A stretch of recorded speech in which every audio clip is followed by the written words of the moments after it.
Hey friends, have you ever struggled to get the proportions of a realistic eye just right?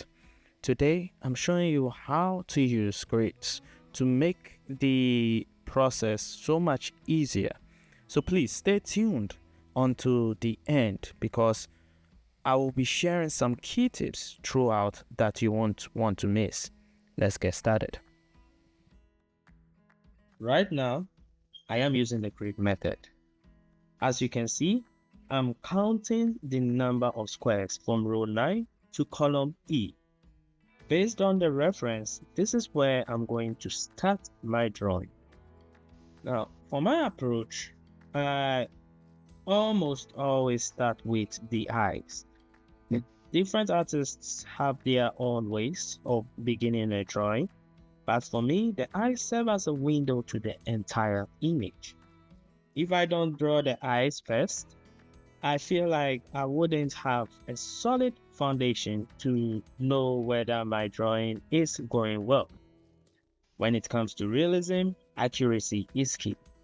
That's why I see the eyes as an important stepping stone. Once I get them right, I feel confident that the rest of the drawing will follow correctly. Of course, every artist has their own approach to checking accuracy, but this is what works best for me. It helps me stay aligned with my reference and ensures I'm capturing the essence of the subject right from the start.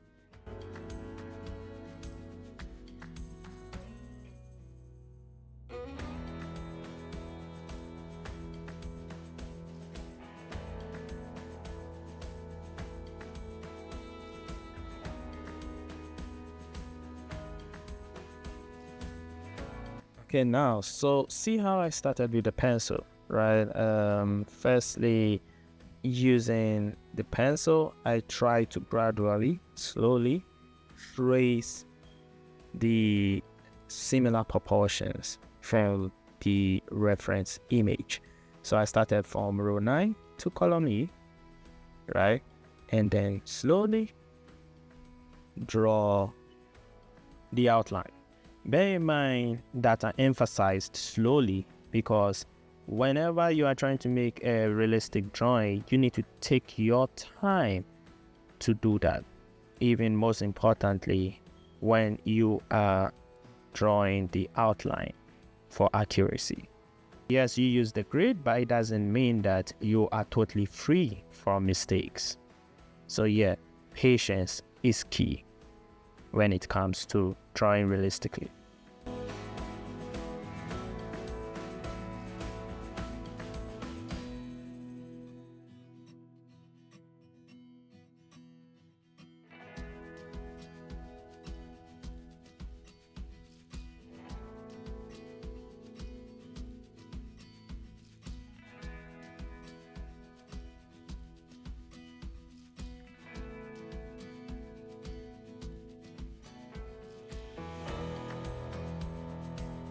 Remember, don't rush it. Take your time when drawing the outline because whether you realize it or not, they play a crucial role in bringing your portraits to life. And this doesn't just apply to this drawing, it's important for all kinds of drawings. The more care you put into the outline, the more accurate your work will be to the reference. So be patient and focus on getting it right. So yeah, key factor that brings this key factor, right? Patience. Patience is really important when you trying to draw realistically. And I know some of us might not really like that word. I mean, let me know in the comment below if you really like that word, patience. But for drawing realistically, you can't run away from that word. You need to be very patient, and it takes time. It takes patience to be patient. Yes, it does take time to be patient, right? You need to build up that skill to be patient because it is not easy. We tend to try to rush things up in order to finish it quickly. But if you do not want to make any mistakes later on in your drawing, right, to prevent that fear of tearing up your whole image when you are far into that drawing, you need to be patient.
Now, after drawing the various features of the eye, the pupils, the iris, and so on, I moved on to the eyebrows.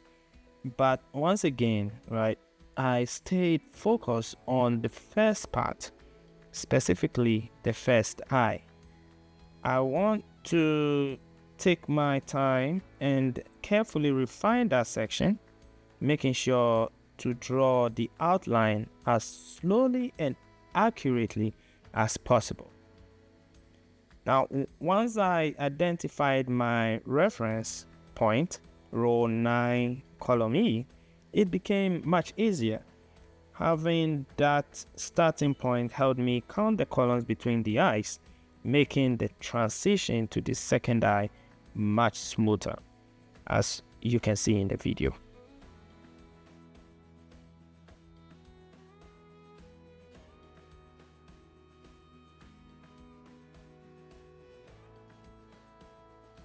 Once again, slowly and steadily, what do they call it? Building up the features of that eye. See? Do not rush, please. Do not rush.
And then steadily did similar to what I did to the other eye, right? Focusing on that specific eye, drew the various parts of that eye, the eyebrows and the, what do they call it? The pupil and other features.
One more thing to add. Notice how I didn't just draw exactly what an eye typically looks like.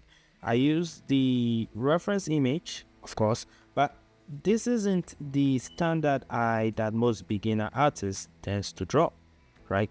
Instead, I focused on capturing the unique details from the reference. Now, you might notice some extra lines in my drawing. These are the outlines, which are essential for shade.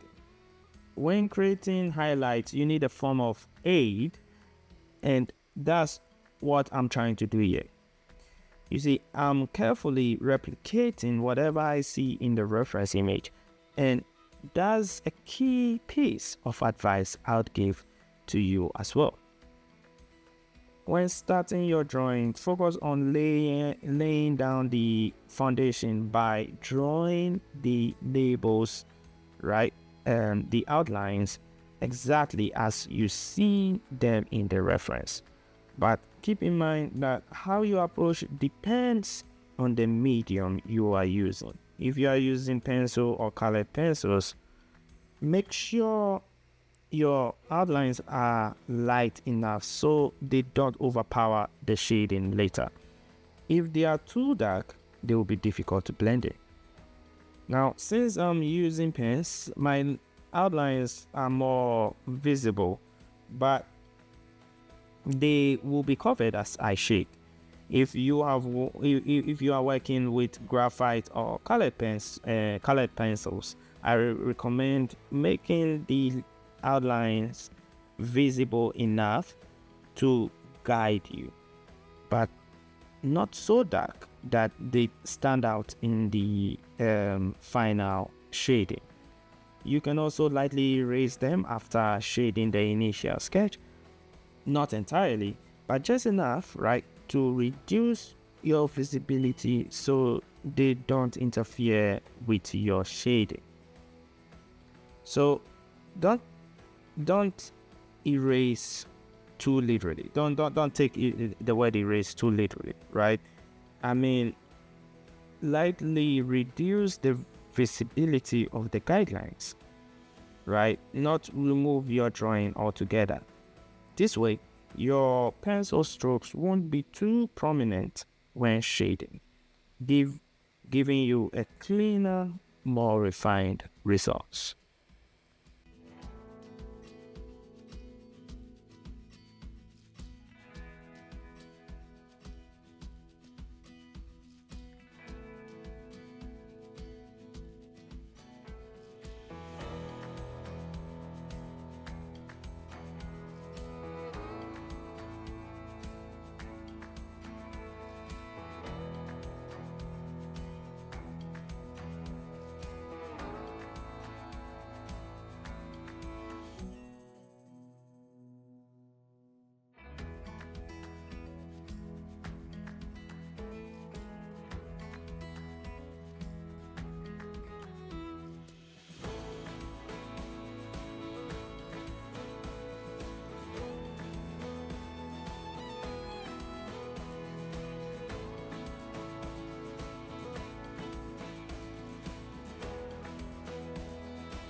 Now that I've finished the outline of the image, I am ready to start shading. As you can see, I began with yellow, one of the lighter colors. It may look a bit dark, but that's intentional. Since yellow is a light color, I want to build up the tones gradually rather than going in too dark too soon, which could mess up the drawing. When shading with pencil, the same principle applies, right? You always want to start as lightly as possible so that your darker strokes don't overpower the drawing too early. That's exactly what I'm doing here. I started with yellow as my base, and then I'll gradually move on to darker tones like brown, which in pencil shading would serve as a slightly darker, deeper shadow.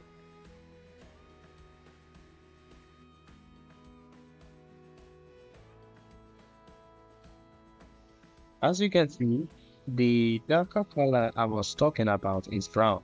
Not too dark, but also not too light. I used brown mainly for the slightly darker areas to build up depth, right, without overwhelming the drawing.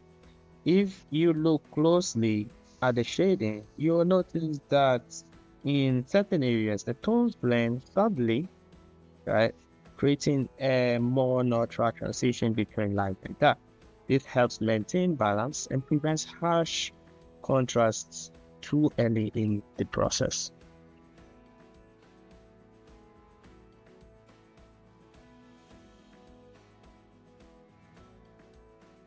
Bear in mind how I shaded over the yellow while rotating between colors.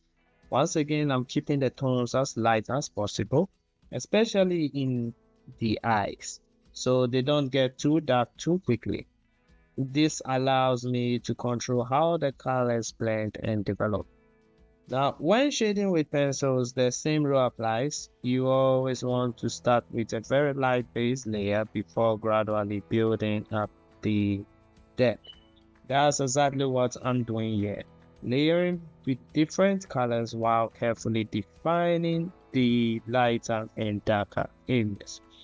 I started with yellow, then moved to brown, and now I'm introducing black for the darkest areas. However, since the black came out a little too dark, right, I decided to play safe and blend in some blue instead. This helps maintain balance without overwhelming the drawing. Once again, I'm working slowly and carefully, ensuring that the shading stays light and controlled. The goal is to gradually build depth using different colors instead of rushing into darker tones too soon.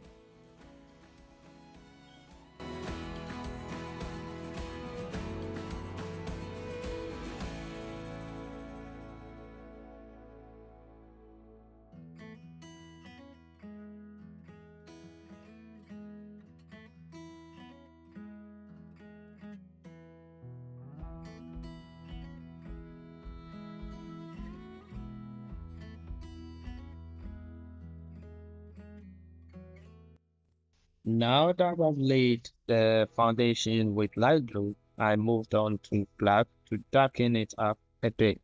Since I'm working on the pupil, I need a darker color, so black is the best choice for that purpose.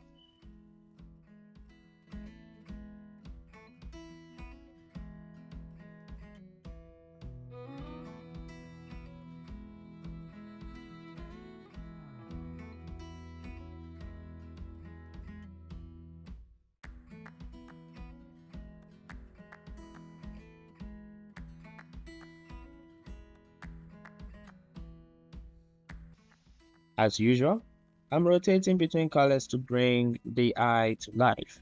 I'm blending shades of brown and yellow because if you look closely at an eye, it's never just one solid color like dark purple or brown. Instead, it's made up of multiple layers of colors.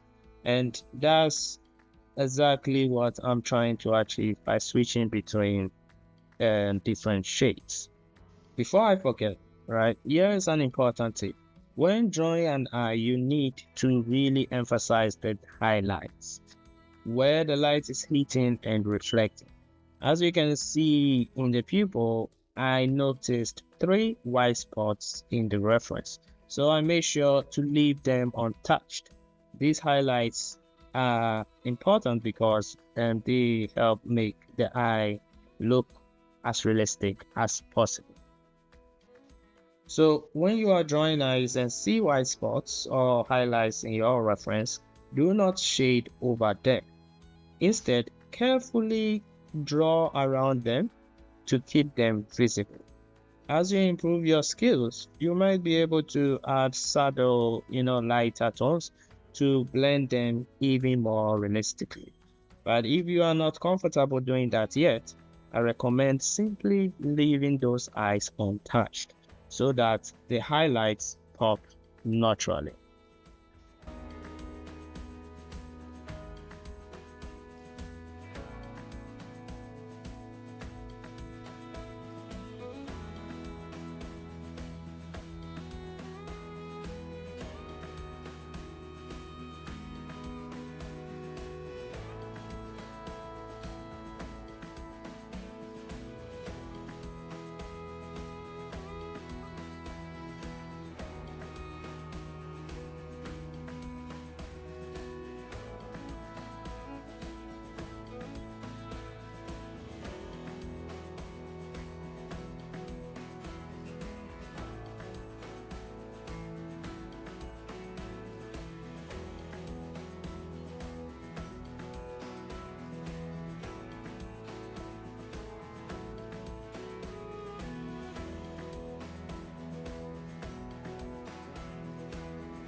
Once I finished drawing the eye itself, I moved on to the skin around it. I started with a light color, blue, to build a solid foundation. From there, I gradually layered different colors to bring out the realistic textures, right, and depth of the skin. Now, if you have any questions, please feel free to drop them in the comments below, and I'll be sure to reply.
Once I finished shading the skin around the eye, I moved on to the eyebrow, starting with the light blue to establish a soft contrast.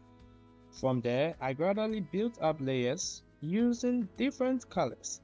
By incorporating yellow and brown, I was able to bring out more realistic details in the eyebrow. Now, keep in mind that eyebrows aren't just black, right? So while I did add some touches of the black for depth, right, I didn't make it purely black.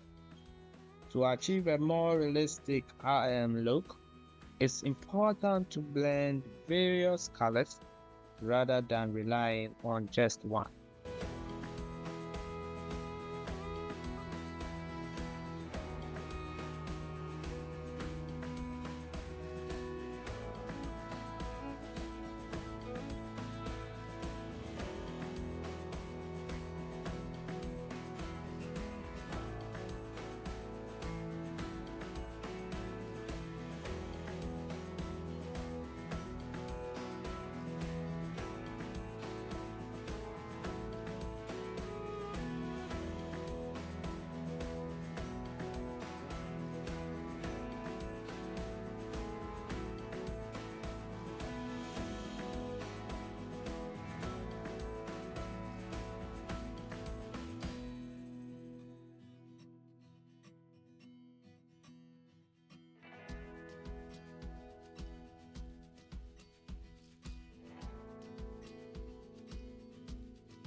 Now that I finished the first line, I moved on to the second line, following the exact same process. So check it out.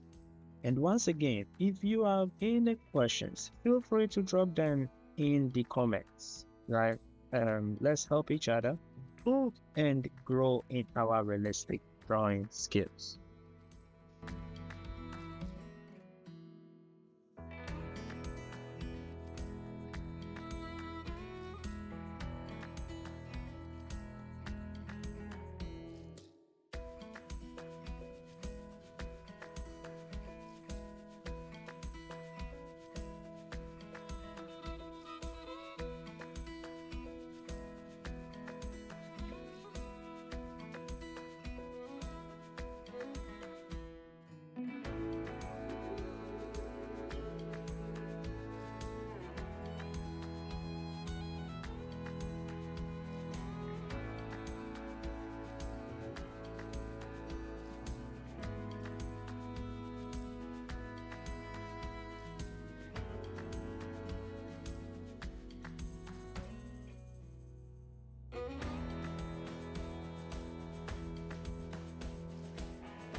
Once I finished both eyes, I decided to add a bonus step, building up the skin layers to connect them.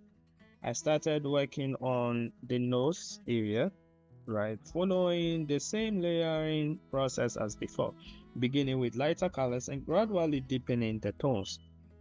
Connecting the skin wasn't easy, it's a bit tricky, so try not to shade too lightly when building up these layers. To bring everything together, as you can see in the video, I used a semi-yellow tone, right? If your colors lean toward yellow blue, it might look a bit rough at first, but that's just part of the process of creating a realistic connection.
Also, one important tip, I personally love using pink when working on realistic skin tones. Pink works really well to simulate the natural reddish hues of the skin. Now, if you don't want to use red directly, starting with pink is a safe approach.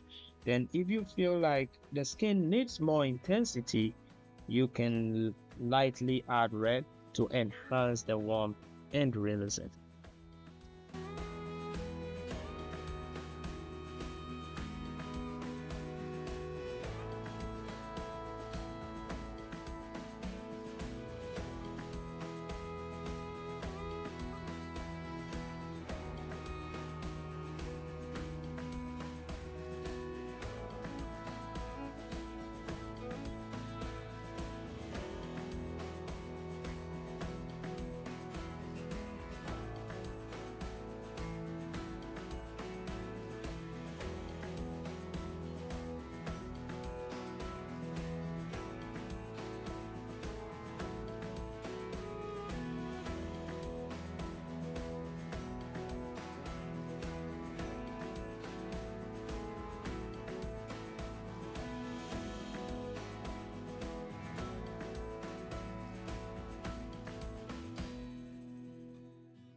So yeah, that's basically everything. And please, please, please don't hesitate to ask questions. Let's help each other grow.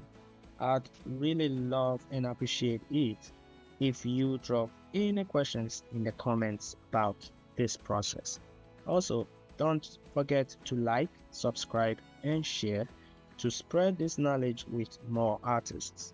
And if you are interested in learning how to mix colors for, realistic features, check out my recommended video. It should be in the top corner of your screen. Thank you for watching, and I will see you soon. Take care.